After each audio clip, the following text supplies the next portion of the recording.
The first thing you need to know about intergalactic dating is that it's not for the faint-hearted. You think dating on Earth is complicated?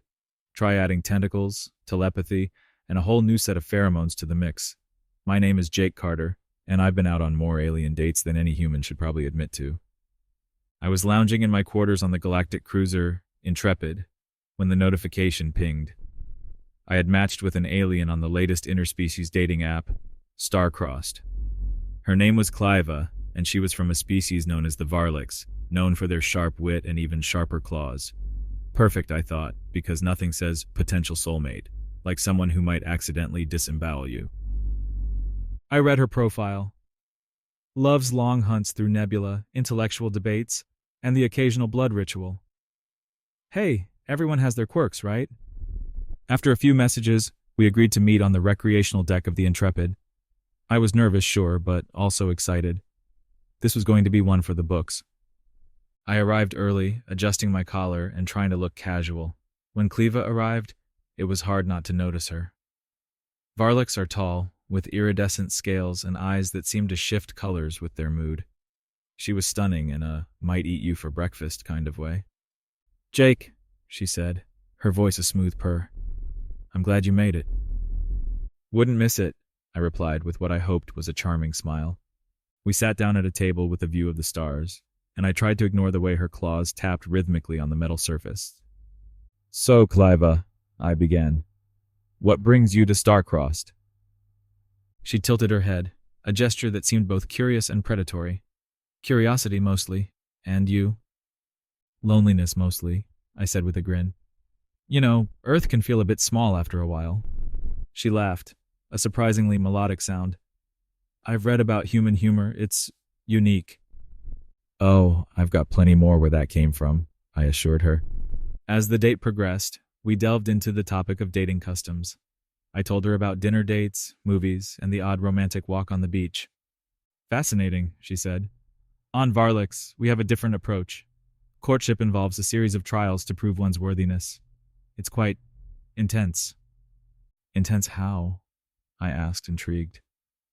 "Well," she began, "first, there's the trial of strength, where you must wrestle a wild beast to prove your physical prowess." I choked on my drink. "You're joking, right?" "Not at all," she replied, her eyes gleaming.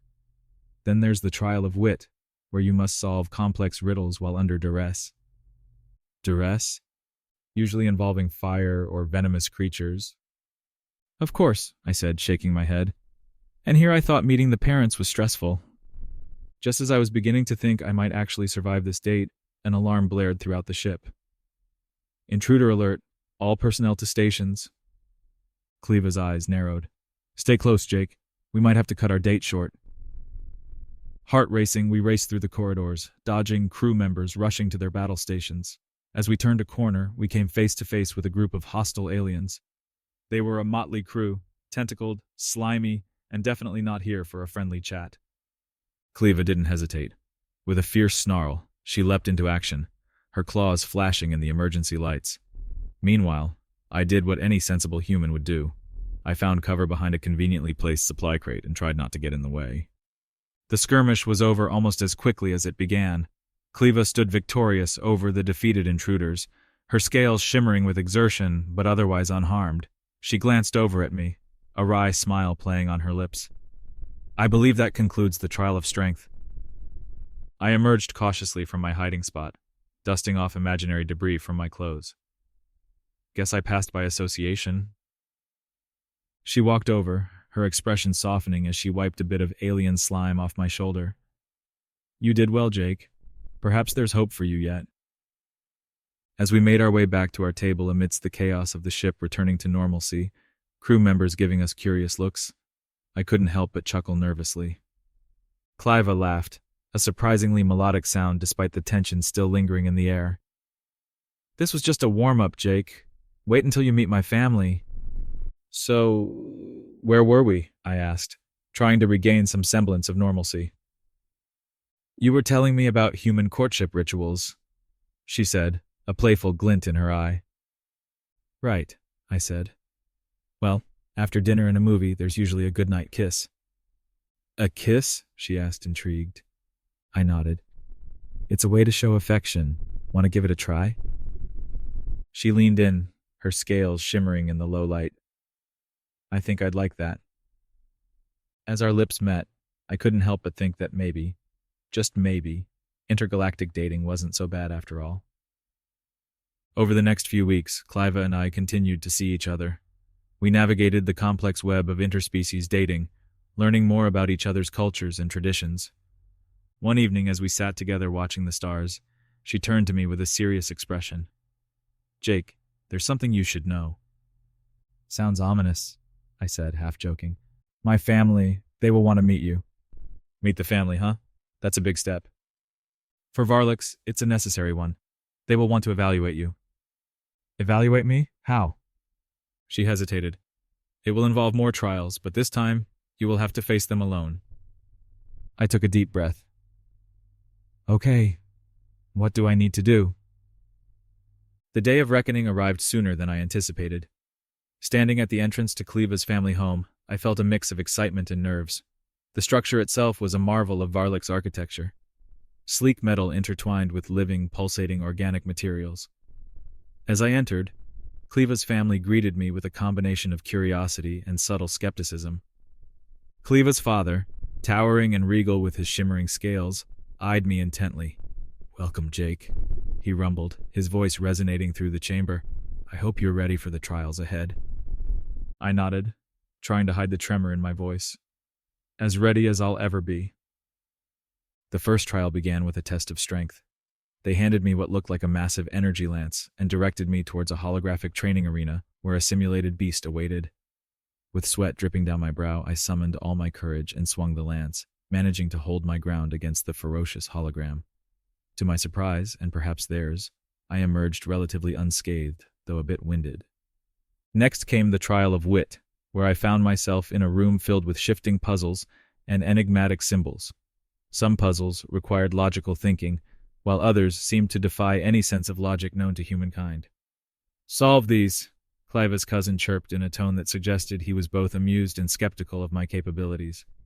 Despite the difficulty, I managed to solve a few puzzles by sheer luck and a smidgen of ingenuity, which earned me some reluctant nods of approval from the gathered Varlix. Then came the trial of courage, a dark, foreboding chamber that echoed with mysterious sounds and ominous shadows. Armed with only a dimly glowing orb for light, I navigated through unseen dangers, my heart pounding with each step. There were moments when I almost turned back, but a glance at Kly'va's encouraging eyes in the distance kept me going. Finally emerging from the darkness, battered but triumphant, I was met with a smattering of applause from Kly'va's family. Kly'va's father, a hint of pride in his eyes, approached me and clasped my shoulder with a firm grip. You've done well, Jake, he intoned. Welcome to the family. Relief flooded through me, and I managed a shaky smile. Thank you, sir. With her family's approval, Kly'va and I grew even closer. We faced challenges together, from hostile aliens to the everyday trials of life aboard the Intrepid. Through it all, we found strength in each other, proving that love can transcend even the vast distances of space. One evening, as we sat watching the stars, Kly'va turned to me with a smile. I'm glad we met, Jake. You've shown me that humans are more than just curious creatures. And you've shown me that there's more to life than what I knew on Earth, I replied. Here's to many more adventures together. As we leaned in for another kiss, I couldn't help but think that maybe, just maybe, I'd found my place in the universe, right by her side. Later that month, as we sat together in the observation deck, Kly'va turned to me with a soft smile. Jake, there's something I've been meaning to tell you. My heart skipped a beat. What is it?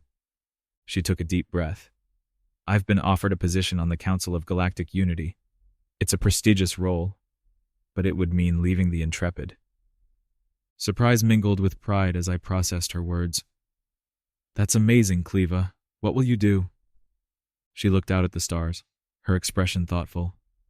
I haven't decided yet, but whatever happens, I want you by my side. I wouldn't have it any other way, I said softly, reaching for her hand. Just when we thought life couldn't get any more unpredictable, a message from Earth arrived. A recruitment call for an intergalactic dating show called Love Across the Stars. Apparently, our unique love story had caught the attention of producers who saw potential in our interstellar romance. Kly'va raised an eyebrow, amusement dancing in her eyes. A dating show? I chuckled nervously. It sounds like a disaster waiting to happen, but it could be an adventure.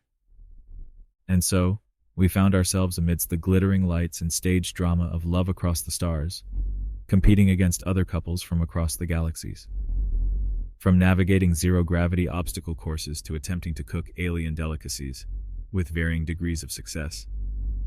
The experience was as chaotic as it was exhilarating. We laughed, argued, and even shed a few tears along the way, each challenge bringing us closer together. Though we didn't win the grand prize, we emerged with a deeper understanding of each other and a wealth of shared experiences that solidified our bond.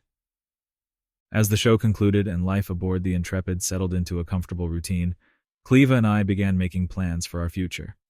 We discussed visiting each other's home planets, meeting extended families, and even the possibility of starting a family of our own.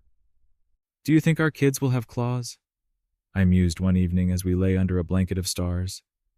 Kly'va chuckled softly. "Perhaps, but I hope they have your sense of humor." "And your determination," I added, pulling her close. As we drifted off to sleep, wrapped in each other's arms, I couldn't help but feel grateful for the wild, unpredictable journey that had brought us together. In a universe filled with uncertainty, one thing was clear. Love truly knew no bounds.